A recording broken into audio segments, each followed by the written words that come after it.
इसमें। देखिए, बिल्कुल और सही बात आपने कहा है क्योंकि जिस तरह से देखा जा रहा था कि वो जो उनके वरिष्ठ नेता हैं उनको कम से कम इस तरह से दरकिनार नहीं करना चाहिए था। और जबकि शिवराज सिंह चौहान जो मुख्यमंत्री रहते हुए उनके कह सकते हैं कि 160 से ज़्यादा सीटें बीजेपी जीतती है, तो ऐसे में बड़े सवाल उठ जाते हैं कि आखिर उनको हटाने की वजह क्या थी, क्या ज़रूरी था उनको हटाना, क्या ये बीजेपी के लिए एक ऐसी बात नहीं है कि लगातार उनके बारे में कहा जाता है कि जब भी कोई जो उनका नेता है बड़े लेवल पर पहुँच जाता है तो तुरंत उसको साइडलाइन कर दिया जाता है, क्योंकि मोदी, अमित शाह और तमाम जो आला कमान है उनकी रणनीति रहती है कि उनसे ताकतवर पार्टी। और जब सीएम का यहाँ ऐलान हुआ तब भी वो काफ़ी मुश्किलों में यहाँ पर दिखाई दी। जब वो चिट्ठी उन्होंने खोली भजन लाल की तो उनके चेहरे के जो हाव भाव थे वो काफ़ी यहाँ पर देखने वाले थे। और उसके बाद शपथ ग्रहण समारोह में अशोक गहलोत के साथ वहाँ पर किस तरीके से वो ठहाके लगाते हुए नजर आए। यहाँ पर गजेंद्र सिंह शेखावत भी थे और भी बीजेपी के बड़े नेता थे। तो कहीं ना कहीं दिखता है कि यहाँ पर अब विरोध जो है अपनी पार्टी के खिलाफ उनका शुरू हो सकता है। लेकिन हालांकि हमने देखा यहाँ पर शपथ ग्रहण सब हो गया, सब कार्यक्रम यहाँ पर निपट चुका है, लेकिन फिर भी जो है उनके विधायक यहाँ पर कुछ बड़े बगावत। शिवराज सिंह चौहान के साथ यहाँ पर यह फैसला गलत हुआ और इस फैसले को लेकर के ये भाजपा के कई नेता भी मानते हैं। तो मुझे लगता है कि बीजेपी अगर उन चेहरों को आने वाले दिनों में कोई जिम्मेदारी देती भी है तो वो जिम्मेदारी बहुत ज़्यादा से ज़्यादा गवर्नर की हो सकती है, केंद्र में किसी मंत्री पद की हो सकती है, यही सारी जिम्मेदारियाँ हो सकती है। लेकिन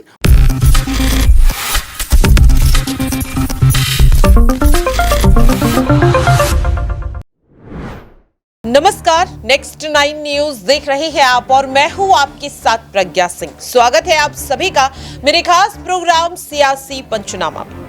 5 राज्यों के विधानसभा चुनाव ने कई बड़े सवाल खड़े कर दिए हैं। जिस तरह से भारतीय जनता पार्टी ने अपने दिग्गज नेताओं को साइडलाइन करने का काम किया है, क्या लोकसभा चुनाव में ये रणनीति भारतीय जनता पार्टी की मुश्किलें बढ़ाने का काम तो नहीं कर देगी? क्योंकि जिस तरह से मध्य प्रदेश में शिवराज सिंह चौहान से बड़ी जिम्मेदारी छीन ली गई, वसुंधरा राजे से राजस्थान में वो जिम्मेदारी छीन ली गई और ऐसा ही देखा गया छत्तीसगढ़ में भी। लेकिन चर्चा ये हो रही है कि जिस रणनीति पर काम भारतीय जनता पार्टी कर रही है वो रणनीति लोकसभा चुनाव में बीजेपी के पक्ष में आती हुई नजर आएगी या फिर सीधे सीधे ये जो दिग्गज नेता हैं जिन्हें अब पार्टी साइडलाइन करती हुई नजर आ रही है, ये 2024 में मुश्किलें बढ़ाने का काम करेंगे। क्योंकि जहां एक ओर शिवराज सिंह चौहान को लेकर कई विपक्ष के नेता साफ तौर पर यह कह रहे हैं कि शिवराज सिंह चौहान के आंसू 2024 में भारतीय जनता पार्टी की बर्बादी की सबसे बड़ी वजह बनेगी, तो वहीं राजस्थान में वसुंधरा राजे को लेकर कहा जा रहा है कि नाराज राजे अब भारतीय जनता पार्टी को जल्द बड़ा झटका दे सकते हैं। ये तमाम सवाल न्यूज रूम में मौजूद अपने सहयोगियों से समझेंगे कि क्या वाकई में दिग्गज नेताओं को साइडलाइन करने का फैसला भारतीय जनता पार्टी की सबसे बड़ी भूल है। यहाँ पर मेरे साथ मेरे वरिष्ठ सहयोगी अमन जी हैं, उनसे जानेंगे। अमन जी, अगर बात करें मध्य प्रदेश में शिवराज सिंह चौहान की या फिर राजस्थान में वसुंधरा राजे की, दोनों काफी दिग्गज नेता हैं। मध्य प्रदेश में वो तस्वीर शायद ही कोई भूल पाए कि किस तरीके से महिलाएं शिवराज सिंह चौहान के गले से लिपटकर रो रही थी और उनका साफ तौर पर यह कहना है कि हमने आपके चेहरे पर वोट दिया, बीजेपी ने हमारे साथ बहुत गलत किया। अगर राजस्थान की बात करें तो वसुंधरा भी शपथ ग्रहण समारोह में लेट पहुंचती हैं, वो नजर नहीं आती हैं। तो जिस तरीके से नेताओं को दरकिनार किया है, ये रणनीति भारतीय जनता पार्टी पर उल्टी तो नहीं पड़ेगी 2024 में? देखिए, बिल्कुल और सही बात आपने कहा है क्योंकि जिस तरह से देखा जा रहा था कि वो जो उनके वरिष्ठ नेता हैं उनको कम से कम इस तरह से दरकिनार नहीं करना चाहिए था। और जबकि शिवराज सिंह चौहान जो मुख्यमंत्री रहते हुए उनके कह सकते हैं कि 160 से ज़्यादा सीटें बीजेपी जीतती है, तो ऐसे में बड़े सवाल उठ जाते हैं कि आखिर उनको हटाने की वजह क्या थी, क्या ज़रूरी था उनको हटाना, क्या ये बीजेपी के लिए एक ऐसी बात नहीं है कि लगातार उनके बारे में कहा जाता है कि जब भी कोई जो उनका नेता है बड़े लेवल पर पहुंच जाता है तो तुरंत उसको साइडलाइन कर दिया जाता है, क्योंकि मोदी, अमित शाह और तमाम जो आला कमान है उनकी रणनीति रहती है कि उनसे ताकतवर पार्टी के अंदर कोई नहीं होने पाए। और ये कहीं ना कहीं शिवराज सिंह चौहान के मामले में देखने को मिला। राज्य की बात करें तो लगातार वो भी अड़ी रही कि मुझे मुख्यमंत्री बनाइए, लेकिन आखिरकार देखिए भजन लाल शर्मा जो पहली बार विधायक बने उनको मुख्यमंत्री पद बना दे दिया जाता है, लेकिन राज्य की तरफ निगाह नहीं की जाती। तो कई तरह के सवाल हैं कि जो ये नेता हैं और बड़े लेवल के नेता हैं, क्या इनको दरकिनार करके कहीं ना कहीं बीजेपी ने अपने पैरों पे कुल्हाड़ी तो नहीं मार ली? क्योंकि मुझे याद आता है वो वक्त जब 2018 में कांग्रेस पार्टी ने राजस्थान और कह सकते हैं मध्य प्रदेश दोनों ही जगह पे जो है बड़ी जीत दर्ज की थी। और उसके ठीक 6 महीने के बाद इलेक्शन थे प्रज्ञा जी, और उन इलेक्शंस में कांग्रेस पार्टी को ये लगा कि उनकी उनकी लोकसभा की बहुत सारी सीटें आएंगी, लेकिन आपको अगर याद हो तो जो राजस्थान की 25 में से आई थिंक 24 सीटें बीजेपी के पास आती हैं और एक सीट जो है वो आरएलपी उनकी सहयोगी पार्टी के पास जाती है, कांग्रेस पार्टी के पास कुछ नहीं आता। अगर मध्य प्रदेश की बात करें तो एक सीट कांग्रेस पार्टी के पास आती है, 28 सीटें बीजेपी जीत जाती है। तो ये अति आत्मविश्वास जो है कि हमने बड़े जो है जीत दर्ज की है, बड़े मार्जिन पे हमने जो है सरकार बनाई है, कहीं उनको ले ना डूबे, क्योंकि यही आत्मविश्वास कांग्रेस पार्टी के अंदर 2018 में था और उनको महज दोनों राज्यों से एक लोकसभा सीट मिली थी। तो इसको लेकर कहीं ना कहीं बीजेपी और तमाम जो उनके कह सकते हैं नई सरकार है उनको सोचना पड़ेगा, कहीं ऐसा ना हो जो बहुत सारे वायदे तो आपने किए हैं लेकिन अगर उसको आप ज़मीन पे लेके नहीं आ पाए, या जो जैसा आपने खुद भी कहा कि एमपी में जो शिवराज सिंह चौहान के गले लगकर महिलाएं रोती हुई नजर आई और ये कहती हुई नजर आई कि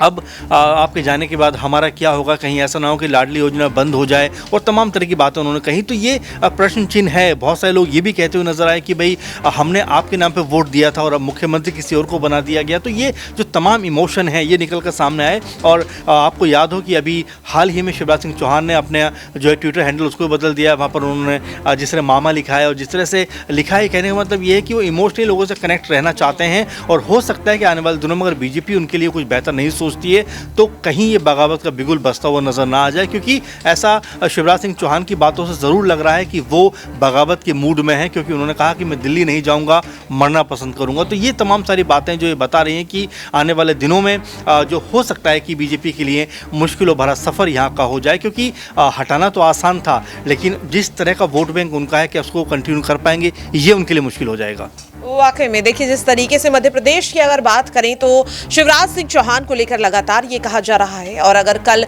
राजस्थान में भी तस्वीरें सामने आई जिसमें देखा गया कि वसुंधरा राजे सबसे पहले तो वे शपथ ग्रहण समारोह में पहुंचती नहीं है, देर से पहुंचते हैं, और उसके बाद देखा जाता है कि राजे और गहलोत एक साथ एक मंच पर नजर आते हैं। तस्वीर जब से सामने आई है तमाम तरह के दावे किए जा रहे हैं, क्योंकि दोनों ही नेता इस वक्त अपनी पार्टी में उस वर्चस्व को कहीं ना कहीं कम होता हुआ देख रहे हैं। क्या कोई बड़ी बगावत दोनों अपनी पार्टी से कर सकते हैं? राजे के पास तो अब कहीं ना कहीं एक बहुत बड़ी वजह भी है, मुख्यमंत्री पद ना मिलना। यहाँ पर मेरे साथ मेरे सहयोगी दौलत है और उनसे इस चीज को समझेंगे कि जिस तरीके से दौलत शपथ ग्रहण समारोह में देखा गया कि वसुंधरा पहुंचती नहीं है, काफी बात पहुंचती हैं और वे भजनलाल शर्मा से कुछ खास बातचीत करती हुई नजर नहीं आती। उससे विपरीत देखा जाता है कि वे अशोक गहलोत से काफी देर तक बात करती हुई नजर आती है। तो ये जो मुलाकात है ये कहीं बीजेपी और कांग्रेस की मुश्किलें बढ़ाने का काम तो नहीं करेगी, क्योंकि दोनों दिग्गज नेता हैं और दोनों के पास अपनी अपनी पार्टी से लगभग अगर देखा जाए तो 50% विधायकों का समर्थन है। देखिए, सबसे पहले बात करें तो आप बात कर रहे हैं वसुंधरा राजे की नाराजगी की, वो तो चुनाव से पहले ही दिख रहा है। जब चुनाव से पहले टिकटों का वितरण हुआ तो वो अपने जितने भी उनके समर्थक हैं उनके साथ आलाकमान का सरदर्द जो है वो बढ़ा देती हैं कि उनके जो भी समर्थक होंगे उनको टिकट मिले, और यहाँ पर वसुंधरा राजे को टिकट मिले। उसके बाद टिकट मिल जाती है, उसके बाद भाजपा को बहुमत मिलती है, लेकिन बहुमत के बाद भी फिर दोबारा यहाँ पर आलाकमान की सिरदर्दी वसुंधरा राजे बनती नजर आती हैं। लगातार विधायकों की बाड़ेबंदी वो शुरू कर देती हैं, कभी चाय के बहाने, कभी खाने के बहाने उनको लगातार वहाँ पर उनके घर पर बुलाया जाता है कि यहाँ पर प्रेशर बनाया जा सके कि सीएम उनको ही बनाए। और जब सीएम का यहाँ ऐलान हुआ तब भी वो काफ़ी मुश्किलों में यहाँ पर दिखाई दी। जब वो चिट्ठी उन्होंने खोली भजनलाल की तो उनके चेहरे के जो हाव भाव थे वो काफ़ी यहाँ पर देखने वाले थे। और उसके बाद शपथ ग्रहण समारोह में अशोक गहलोत के साथ वहाँ पर किस तरीके से वो ठहाके लगाते हुए नजर आए। यहाँ पर गजेंद्र सिंह शेखावत भी थे और भी बीजेपी के बड़े नेता थे। तो कहीं ना कहीं दिखता है कि यहाँ पर अब विरोध जो है अपनी पार्टी के खिलाफ उनका शुरू हो सकता है। लेकिन हालांकि हमने देखा यहाँ पर शपथ ग्रहण सब हो गया, सब कार्यक्रम यहाँ पर निपट चुका है, लेकिन फिर भी जो है उनके विधायक यहाँ पर कुछ बड़े बगावत कर सकते हैं। इसके मौके कहीं ना कहीं थोड़े बहुत यहाँ पर दिखते हैं कि अगर वसुंधरा राजे कहा जा रहा है कि वसुंधरा राजे ने ही भजनलाल का नाम यहाँ पर दिया है और उनके कहे अनुसार यहाँ पर जो है उनको चलना होगा, ऐसी बातें लगातार यहाँ पर। अगर वैसा नहीं होता है तो कहीं ना कहीं यहाँ पर जो है बगावत बीजेपी के अंदर देखी जाती है, जहाँ पर कहा जाता है कि बीजेपी आलाकमान का फैसला कोई भी यहाँ पर बीजेपी का नेता उसके विरोध में नहीं आता। लेकिन हम देख सकते हैं कि ऐसा जो है ये इतिहास जो बीजेपी कहती है अपने तारीफ जो अपनी करती है, ये कहीं ना कहीं ये बदलने वाला है। और वसुंधरा और शिवराज जो है ऐसे तेवर दिखा सकते हैं और दिल्ली तक ये तेवर अपने को पहुंचा सकते हैं। बिल्कुल, देखिए वाकई में, और ये सवाल लगातार बनता हुआ नजर आ रहा है कि जिस तरीके से से जिन्हें लगभग मुख्यमंत्री बना देना चाहिए था या उनके बनने की उम्मीद नजर आ रही थी, भारतीय जनता पार्टी की जीत होने के बाद उनकी अब कहीं चर्चा ही नहीं है, उन्हें कोई जिम्मेदारी ही नहीं मिली है। और यही सवाल मेरे सहयोगी अबरार से भी रहेगा। अबरार, जिस तरीके से देखा जा रहा है कि अब राष्ट्रीय अध्यक्ष जेपी नड्डा कह रहे हैं कि इन तमाम दिग्गज नेताओं को जल्द ही बड़ी जिम्मेदारी दी जाएगी, लेकिन सवाल यह है कि मुख्यमंत्री पद से बड़ा क्या पद यहां पर हो सकता है जो देकर इन नेताओं को कहीं ना कहीं अपनी पार्टी के साथ उसी मजबूत ढंग से जोड़कर रख पाएंगे हाईकमान। देखिए, भारतीय जनता पार्टी को जो है इस समय आप कहें कि किसी भी चेहरे के साथ वो जा सकती है तो उनकी जीत सुनिश्चित है, क्योंकि बीजेपी को स्थानीय चेहरे के नाम पर वोट जो है वो नहीं मिलते हैं, प्रधानमंत्री के नाम पर वोट मिलते हैं, नेशनल मुद्दों पर वोट मिलते हैं। और तीनों चारों राज्यों की अगर बात करें तो भाजपा की स्थिति बिल्कुल यही थी। हाँ, एक मध्य प्रदेश में जो है शिवराज सिंह चौहान का प्रभाव थोड़ा बहुत ज़रूर देखने को मिला, लेकिन उसके बावजूद भी भाजपा ये जानती है कि प्रधानमंत्री का अगर चेहरा है उनके पास तो आने वाले चुनाव भी ज़रूर जीतेगी। और जहाँ तक बात वसुंधरा राजे की है या रमन सिंह की है, शिवराज सिंह चौहान की है, तो ये खुद को भी रमन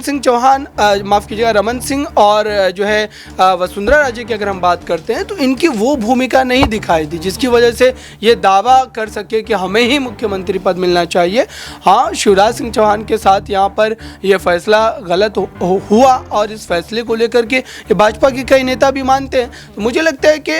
बीजेपी अगर उन चेहरों को आने वाले दिनों में कोई जिम्मेदारी देती भी है तो वो जिम्मेदारी बहुत ज़्यादा से ज़्यादा गवर्नर की हो सकती है, केंद्र में किसी मंत्री पद की हो सकती है, यही सारी जिम्मेदारियां हो सकती है। लेकिन उसके बावजूद भी सवाल ये है कि अगर भाजपा में इस तरीके के फैसले लेने के बाद भी नेता बगावत नहीं कर पा रहे तो आप सोचिए कि भाजपा की राजनीतिक स्थिति इस वक्त कितनी मजबूत है, क्योंकि 4 बार के मुख्यमंत्री को आप हटा रहे हैं और वो आपके खिलाफ नहीं जा रहे हैं। तो ये पार्टी के लिए, एक नेतृत्व के लिए अच्छी बात होती है। भले ही